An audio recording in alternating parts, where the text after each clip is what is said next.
Singulier peuple de Paris, peuple de rois, peuple roi. Le seul peuple dont on puisse dire qu'il est le peuple roi, sans faire une honteuse figure littéraire. Profondément et véritablement peuple, aussi profondément, aussi véritablement roi, dans le même sens, dans la même attitude et le même geste, peuple et roi, du même esprit, peuple et roi, peuple qui reçoit les rois entre deux temps, entre deux travaux, entre deux plaisirs,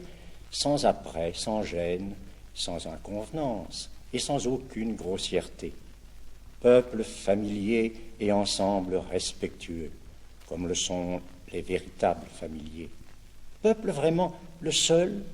qui, sans préparation, sache faire à des rois une réception ancienne et royale. Vraiment le seul qui ait fait des révolutions et qui soit resté non pas seulement traditionnel, mais traditionnaliste à ce point. Le seul qui soit traditionnaliste en plein consentement de sa bonne volonté,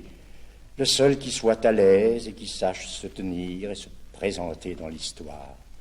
en ayant une longue habitude, ayant une habitude invétérée de cette forme et de ce niveau d'existence,